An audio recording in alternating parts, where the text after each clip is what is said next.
Right breaking చూస్తున్నాం. హైదరాబాద్ లో IT శాఖ సోదాలు నిర్వహిస్తోంది. ప్రముఖ నిర్మాత దిల్ రాజు, శిరీష్ ఇంట్లో ఐటీ అధికారులు సోదాలు చేస్తున్నారు. దిల్ రాజు కూతురు హన్సికారెడ్డి ఇండ్లలోనూ ఐటీ అధికారులు తనిఖీ చేపట్టారు. కాగా దిల్ రాజు ప్రొడక్షన్స్ సంక్రాంతికి భారీ బడ్జెట్ తో గేమ్ చేంజర్ సంక్రాంతికి వస్తున్నాం సినిమాలు విడుదల చేసింది. నగరంలోని 8 చోట్ల ఏకకాలంలో ఐటీ అధికారులు సోదాలు చేస్తున్నారు. తెల్లవారుజాము నుంచే అటు బంజారాహిల్స్, జూబ్లీహిల్స్, కొండాపూర్, గచ్చిబౌలి సహా పలు ప్రాంతాల్లో ఈ తనిఖీలు కొనసాగుతున్నాయి.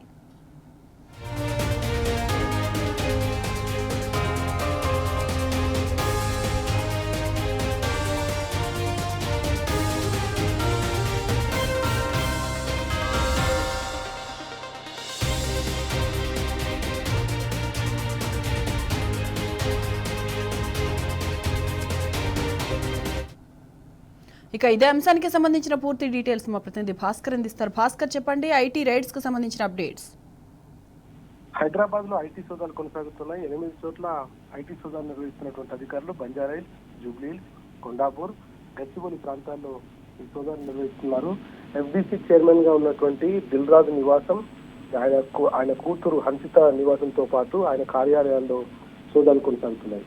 దిల్ రాజు, శిరీష్, దిల్ రాజు కూతురు హన్సితారెడ్డి నివాసాలపై ఏకకాలంలో మొత్తం 8 బృందాలుగా విడిపోయినటువంటి అధికారులు సోదాలు కొనసాగిస్తున్నారు. సంక్రాంతికి వస్తున్నాం సినిమాతో పాటు గేమ్ చేంజర్ సినిమా, ఈ 2 సినిమాలు కూడా సంక్రాంతికి రిలీజ్ అయ్యాయి. వీటికి ప్రొడ్యూసర్ గా దిల్ రాజు వ్యవహరిస్తున్నాడు. ఇక పుష్ప 2 మూవీ మైత్రి సంస్థ మీద కూడా ఐటీ సోదాలు కొనసాగుతున్నాయి. మైత్రి నవీన్, సిఇఓ చెర్రీ, మైత్రి సంస్థ భాగస్వాముల ఇళ్లలో సోదాలు కొనసాగుతున్నాయి. పుష్ప 2 వరల్డ్ వైడ్ గా రిలీజ్ అయ్యి దాదాపుగా 1900 కోట్ల రూపాయల కలెక్షన్స్ చేసింది.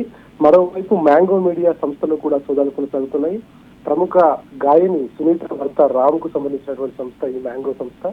వాళ్ళు దానికి సంబంధించినటువంటి పేటెంట్ హక్కులను తీసుకున్నారు. ప్రస్తుతానికి ఏకకాలంలో మొత్తం అన్ని చోట్ల కూడా సోదాలు కొనసాగుతున్నాయి. సోదాలకు సంబంధించి ప్రస్తుతానికి ఇంకా ఐటీకి సంబంధించినటువంటి దాంట్లో ఏమైనా అవకతవకలు ఉన్నాయా అనేటువంటి యాంగిల్లో సోదాలు కొనసాగుతున్నట్టుగా సమాచారం ఉంది. ఇప్పటివరకైతే ఎటువంటి విషయం ఇంకా బయటకు రాలేదు. మొత్తం 8 చోట్ల ఏకకాలంలో అయితే దాదాపు 75 మంది అధికారులు ఈ సర్చెస్ లో పాల్గొన్నారు.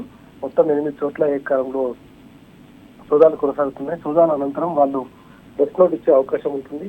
Pushpa 2 Mythri movie makers, FDC chairman Dil Raju, ఆయన కూతురు హన్సితతో పాటు శిరీష్ ఇళ్లలో కూడా ఏకకాలంలో సోదాలు అయితే కొనసాగుతున్నాయి. సోదాల అనంతరం దీనిపైన పూర్తి స్థాయిలో క్లారిటీ వచ్చే అవకాశం కనిపిస్తోంది. మొత్తంగా ఈ మధ్య కాలంలో రిలీజ్ అయినటువంటి పుష్ప 2 సినిమా కావచ్చు, సంక్రాంతికి వస్తున్నాం కావచ్చు, గేమ్ చేంజర్ కావచ్చు, ఈ 3 సినిమాలకు సంబంధించి భారీగా కలెక్షన్స్ వచ్చినటువంటి నేపథ్యంలో దీంట్లో ఏమైనా ఐటీ అవకతవకలు ఉన్నాయనేటువంటి నేపథ్యంలోనే సోదాలు అయితే కొనసాగుతున్నట్టుగా తెలుస్తోంది.